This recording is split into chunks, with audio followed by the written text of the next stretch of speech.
Psychoanalysis, boundary, hence the fence. Namaste.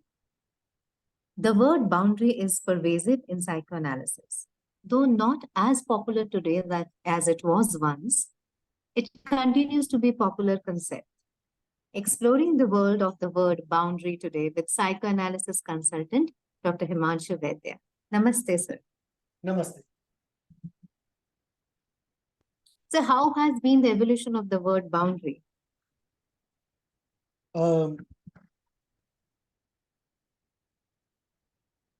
Boundary, once upon a time, was a very popular concept in psychoanalysis. Today it is used, not as much as before, but there was a time when it was pervasive almost everywhere. And boundary as a concept was originally a limiting concept. To check the advance of something beyond reasonable limits. It is to say, you draw a boundary, meaning this far and no further. So it was a limiting concept to limit the advance of something to reasonable limits. That was the original idea of the word boundary, that somebody is trespassing into your domain unreasonably, and therefore you have to draw a boundary so that he does not trespass, and you have to make it known to him that this far and no further. So that was how originally the idea of boundary started, and then the word took a momentum of its own. Like it happens in psychoanalysis all the time, you invent a concept and then you universalize the concept, and then the word is stretched so much that we have to ask a question, how far can a word go? And we have discussed this in one of our previous lectures. The title was, how far can a word go, coming to terms in psychoanalysis. Because this has been the history of psychoanalysis. Whether you talk of the word narcissism, or you talk of the word death instinct, or death wish, or you talk of the word catharsis, every word has been stretched so much. In the history of that word, the word has been more misused and abused than used. And this happened to the word boundary also, that it was found everywhere. And after some time, people realized that we have to limit the use of the word. We have to draw a boundary to the meaning of the word boundary. That the concept of boundary itself is a boundary. And thereafter, there was a rollback. And today we use the word boundary in a far more balanced way than perhaps 20 years back. But let us come to the word boundary as to what in the context of psychoanalysis we refer to. We refer to boundary in broadly three contexts. One is behavioral, that boundary in a behavioral context. Second is interpersonal, boundary in an interpersonal context. And third, boundary in the intrapsychic context, as to what happens inside the mind. So boundary for you as an individual, even when you are alone, certain things are not allowed. Certain things ethically should not be done. So there is a behavioral implementation of the word boundary, even to individual as an alone individual. Then we have the interpersonal context, where how do you behave with the other, boundary in interpersonal context. And then intrapsychic, within the mind, how boundary is crossed, leading to troubles. So the three contexts of the application are individual, interpersonal, and intrapsychic. And in all the three contexts, the word boundary has its own application and meaning. And the core is that in every context, there is a line you should not trespass. If you trespass that line, you move away from the optimum situation into a pathological situation. And this is how the core of the word boundary has come to be understood and used broadly in psychoanalysis. So, while you were explaining the different types of boundaries, you used the word behavioral sense. Can we go deeper there? What exactly is the behavioral boundary? You can look at the implementation, deployment of the word boundary in the interpersonal context, or even in the individual context in behavioral terms like this. In the behavioral aspect, when we look at the deployment of the word boundary, the concept can be used in the context of, first is, you can divide the behavioral aspect into two, the active behavioral aspect and the passive behavioral aspect. And the active behavioral aspect related to the word boundary would include, first is physical violence. That when somebody commits physical violence, we say a boundary has been crossed. That he should have held back his anger remain within the boundary. Letting loose the anger in physical terms is a crossing of the boundary. Second is verbal abuse. That also is crossing the boundary. Third is doing inappropriate conversations, which are not a pleasure to the other person. Fourth is refusal to concede rightful authority, belittling the person, depriving the person of rightful respect and authority. So this you can look at as broadly as Behavioral violations. active behavioral Active parts, active behavioral components. Then you come to the passive behavioral component, like ignoring. So these are like sins of omission and sins of commission. The active behavioral component is the sins of commission, and the passive behavioral boundary violations are the sins of omission, like ignoring somebody. It's a passive attack. Of course, you are in the zone of plausible deniability. The person can say, I have not done anything. What have I done? But the attack precisely is happening by not doing what ought to be done. So these are sins of omission. So these are passive behavioral boundary violations, ignoring, dismissing somebody. Whatever he says, you just dismiss it. You don't use harsh words, but you dismiss it in various ways. Belittling somebody, not admiring where it is due, not acknowledging the presence of somebody or accepting what he stands for. These are the passive behavioral violations. So in behavioral terms, when we look at boundary violations, we have active behavioral violations, boundary violations, and passive behavioral boundary violations. So, what you're mentioning comes to more of an intrapersonal. How about the intrapsychic and interpersonal, non-behavioral boundary violations? Let's first look at the interpersonal. In interpersonal, broadly, you can look at the mirroring failure and rephrase it in boundary terms. Like in the mirroring failure, we talk about the 5 A's: acknowledgement, attention, acceptance, affection, admiration.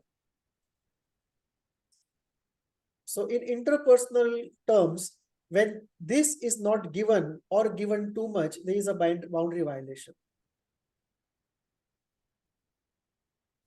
Because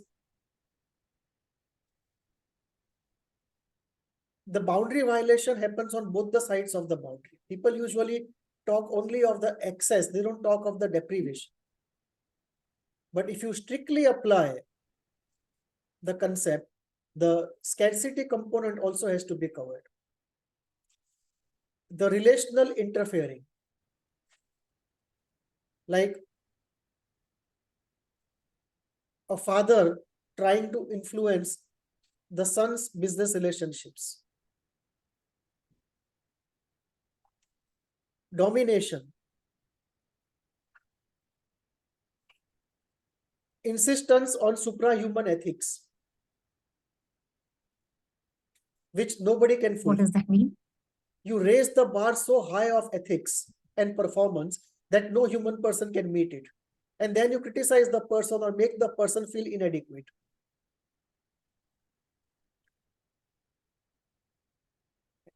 So raising the ethical bar too high is also something I would put as a boundary violation, because this is an invitation to a superego pathology.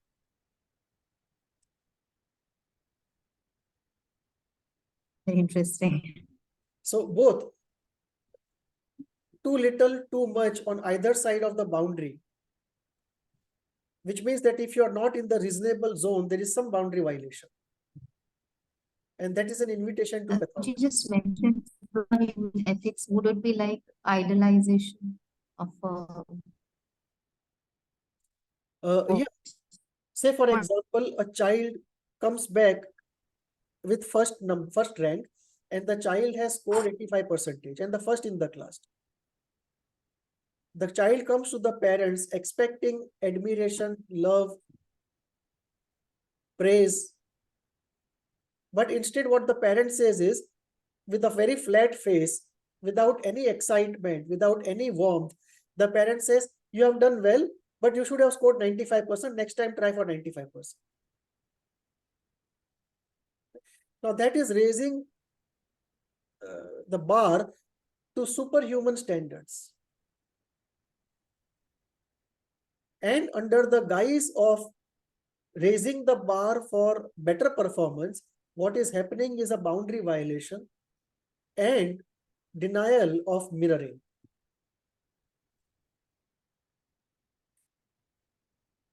So I would say these are also, broadly speaking, when you enlarge the concept, you find many other things under boundary violations, except, beyond the normally understood, which is the excess.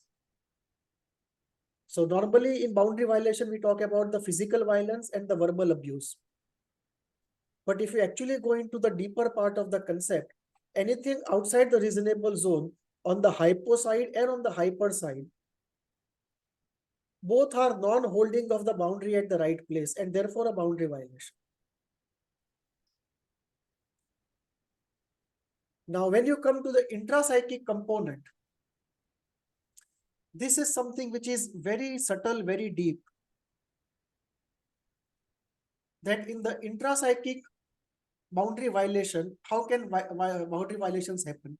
Let us say the superego expands too big and starts consuming the space rightfully belonging to the ego or the id. That also is a boundary violation, a structural boundary violation of the intrapsychic kind. Let us say one affect keeps itself active, not allowing other affects their space and their time. It would be a boundary violation by an affect. One defense working too much, not allowing other defenses their due, would also be a boundary violation.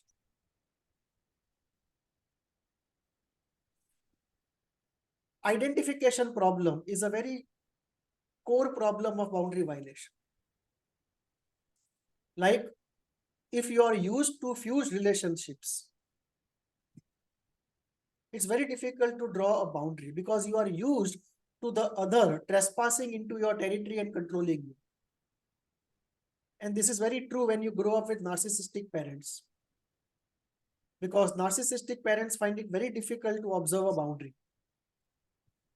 They feel entitled to gate crash into everyone's mind.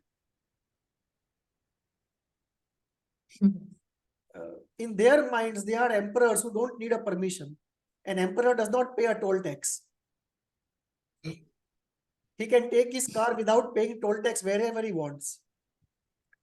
So it's that kind of a situation that if you grow up with narcissistic parents or very intrusive parents, you get used to boundary violations and you start normalizing.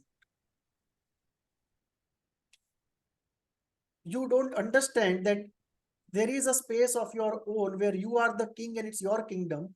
And anybody who wants to get into that kingdom has to pass through your approval and pay the customs duty.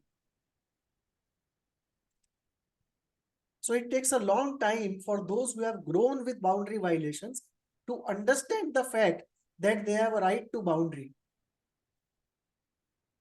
And it is in their interest to keep that boundary. And if they don't, they will suffer. So in fused relationship, there is a boundary violation, not only behavioral terms, but also intrapsychic terms. The other is sitting in our mind and influencing the way we think and we decide.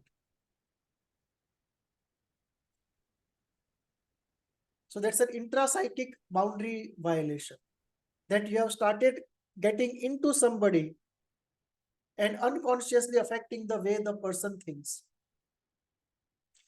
Then there is identification problem, which is very, very core. The identification problem often accompanies the fusion problem. It has freezed. Yeah, I can see you now. Yes. So I was coming to the identification problem. The identification problem is one of the core problems of the intrapsychic nature, where you don't know where to draw the boundary of identification and you identify with everyone. So everyone's problems become your own, everyone's suffering becomes your own. Now, this is the difficulty of a sensitive person and an empath. They don't know where to draw the boundary of identification. So if you identify with anything, let us say a dog or a cat, then his problems become your problems. His dangers become your dangers. And nobody can be a savior to the whole of this world. So if you take responsibilities far beyond your capability, you will feel stressed, you will have no time for yourself, and you won't have the adequate pleasure you need to ensure your well-being. Because you have taken too many problems by reckless identification. So then the core thing is this: you have to constantly ask yourself, whose problem is it? Whenever you are trying to do something, first ask yourself, whose problem is it? Is it my problem, or have I made it my problem by reckless identification? And this has to be rolled back. So in the intrapsychic terms, the reckless identification is a boundary violation done by us on ourselves. Here, we are the perpetrator and we are the victim. The perpetrator is not outside of us. And then you have another attachment boundary violation where you get attached to everyone and everything, which may involve identification problem or may be independent of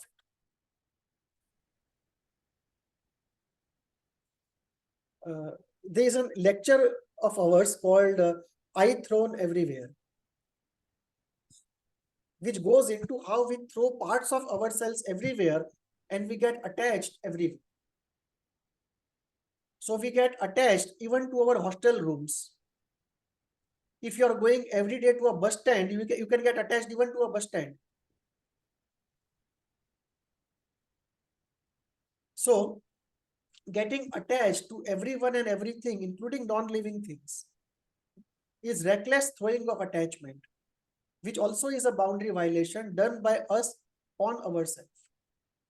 And this also is an invitation to pain. So these are some of the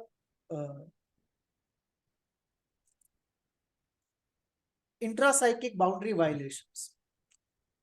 You can have one more example of too much thought and too little feelings, or too much feelings and too little thought. That the feelings have taken over the space of thought. That also is an intrapsychic boundary violation. So you can have a variety of intrapsychic boundary violations, which are very subtle, not easy to recognize, identify, or understand, or to set right. And often in therapy, many therapists don't understand the intrapsychic boundary violations. And when they don't understand, there's no question of them trying to heal it.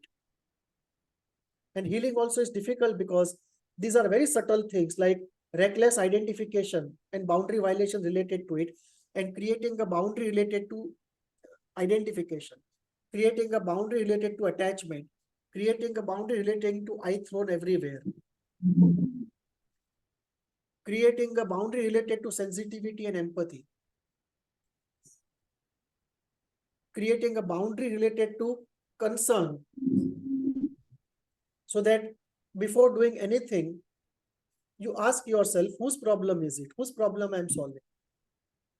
If it's my problem, of course I have to solve. But if it's not my problem, then it requires some thought. Should I solve somebody else's problem, make it my own?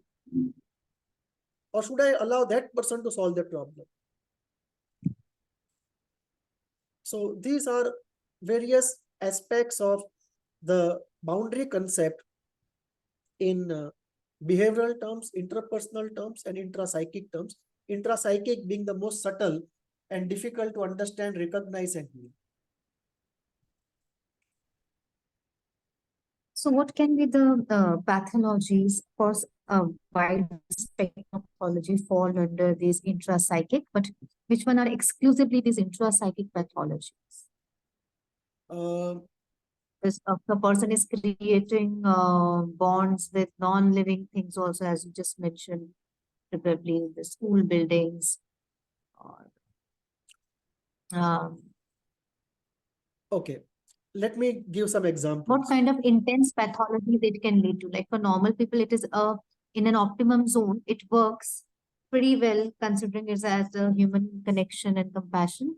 But extreme pathological modification of this can lead to where and what kind of problems? Yeah, it's a good question. Let me take a few examples for lucidity.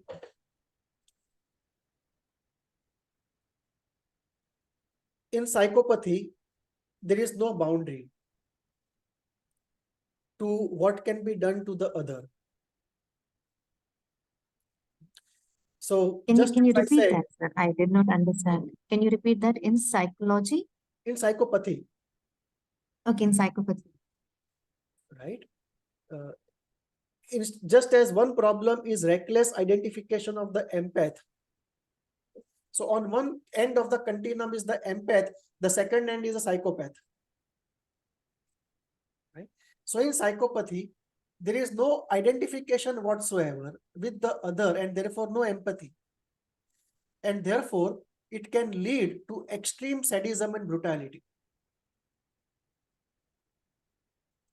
So there is no boundary to what can be done. So the psychopath crosses all the three boundaries. So it's an extreme case of boundary violation of behavioral kind, interpersonal kind, and intrapsychic kind. The second would be the narcissist, slightly less than the psychopath, but does not know where the boundaries are, and he goes on to dominate the life of others. So he extends his boundary into the other. The psychopath virtually has no boundaries except for the boundary to ensure his survival. So he only has a biologically driven boundary. There is no moral boundary. The narcissist has slightly better moral boundary, but it's very loose morality. So he drives into the other, his boundary. The dependent has the opposite problem. He allows the other to come into him and he draws his boundary too much inside of himself and allows the space for the narcissist to walk in. It's like if you have an India-Pakistan border, right? The psychopath will not even feel there is a border. He will just cross over to the other side and start walking and doing whatever he wants, till he experiences danger to life and he will stop. The narcissist will try to stretch the boundary inside 10 kilometers and be there. And the dependent will draw the boundary 10 kilometers towards India inside and allow the narcissist from the other side to walk in. And then the dependent will feel frustrated because he's not able to be himself. So first you invite domination and then you suffer domination. You want to resist it, but you cannot resist. So you invite domination and you suffer domination. And then you complain that you are suffering. But when you ask the person if you are complaining, right, set the boundary right and throw the person out of yourself and reclaim your space, that the dependent will not do. Because of the fear of attack and loss. So he will keep suffering and keep complaining. Then you look at another boundary violation of the intrapsychic type of the psychotic who feels that he is going to be attacked and intrusive objects are driving into him. Because there is no solid boundary in the psychic sense, and therefore the attacking objects are driving straight into him. It's an invasion. And many people will experience closeness as invasion. Uncontrolled fantasy-based violation of boundary, for in case of paranoia. Yeah. So there the boundary problem is that there is a very porous boundary or a very fragile boundary, at times a broken boundary, at times even for some time, period of time, even no boundary, where they feel the intruding objects are intruding into them. So these are extreme forms of where boundary violations can manifest in the pathological part. Adding more to it, what I have understood from what you're sharing, in intrapsychic, sexual boundaries would be from exhibitionism, voyeurism, fetish, homosexuality. Yeah. But they have the context of sexuality. Yeah. So that is where we would say even the boundaries are not, the boundaries of reality are not observed, we would call it perversion. That the pervert refuses to accept the boundary of reality. Please go on, please go on, please go on. Now, I was just thinking in terms of psychoanalysis, is Oedipus itself a violation of boundary? It is. It is.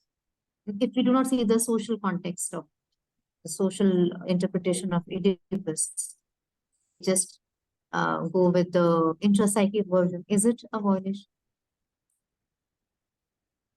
I think it is.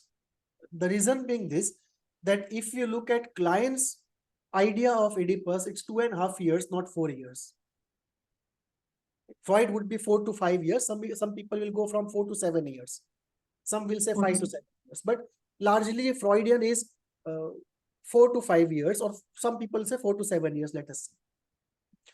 Client prepones it to 2.5 years. And even there, the guilt is found.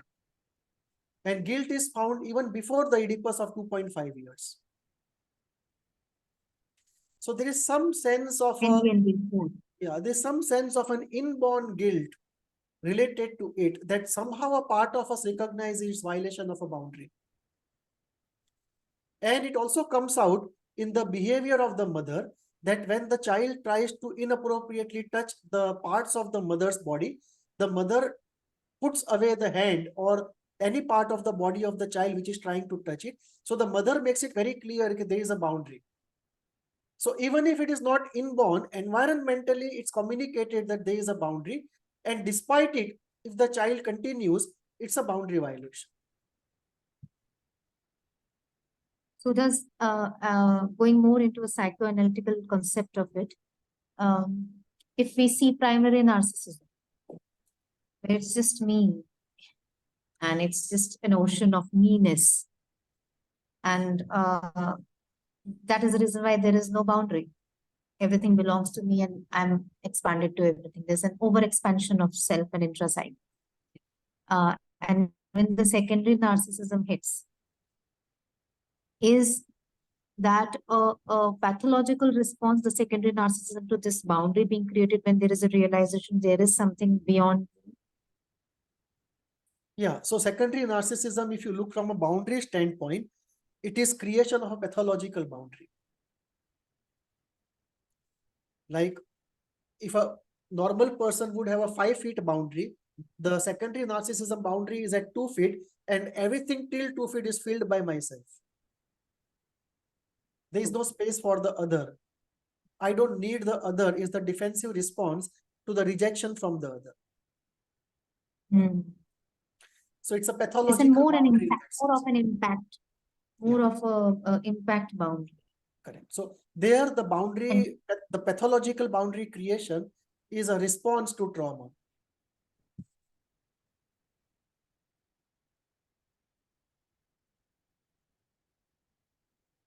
And then further in psychoanalysis, how somewhere you mentioned about that, it is to do with the expansion of, when you were talking about superhuman, suprahuman ethics, you talked about something to do with superego.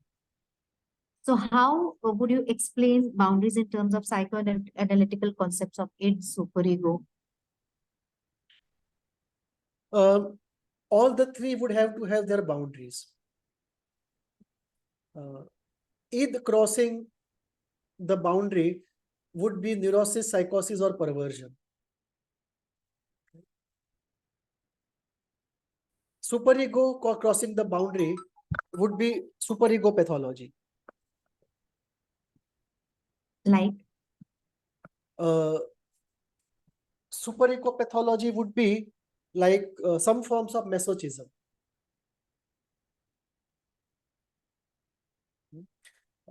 The entire range of guilt and shame pathology. So these are superego-led pathology. Sorry?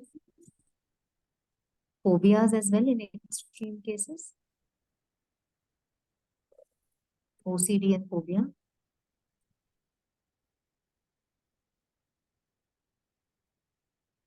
They are more like id pathologies. Superego pathology will get more into the guilt, shame manifestation, into self-harm, into masochism, into I don't deserve to succeed. So it will take some form of, not always, but mostly some form of self-punishment. And in psychoanalytic psychotherapy, we deal with the boundary violations primarily in the form of trying to heal fusion problems, domination submission problems, identification problems, superego pathology, at times addiction, dependence. So these are the way they manifest in psychoanalysis. And in society in general, if you look at the manifestation of the concept of boundary, we see it at various places in terms of the pronoun you use to address somebody, in terms of national boundaries, in terms of boundaries of institutions in society, in terms of law and order itself. Yeah, that boundary. So you have the concept of boundary everywhere, but in psychoanalysis particularly, we see that those boundary issues coming up in terms of psychosis and invasion, claiming one's space, fusion, submission, domination, identification, superego problems, superego pathology problems, some forms of addiction, dependence. These are histrionicity. All of them involve a lot of boundary issues. And of course, boundary is not something that you draw by a pencil on a paper. it's a psychological entity. And like any other psychological entity, it has both the constitutional and the environmental experiential components which go into drawing of the boundary. So in that sense, the boundary itself is a result of psychological processes rather than something which is a fundamental fact of nature. So obviously, if it has wrongly been drawn, it can be redrawn.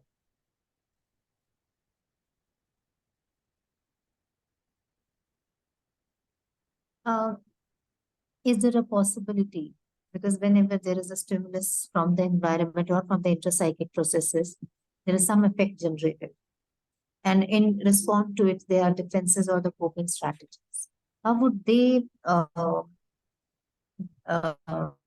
get this concept of boundary in one's psyche? Let us take Kohut's example. If the self is defective because of the reasons Kohut mentions, कि healthy self is not formed, and let us say the cohesiveness is low, the disintegration happens. Now, disintegration of the self is one of the worst forms of boundary injury, because the boundary of the self with respect to the outer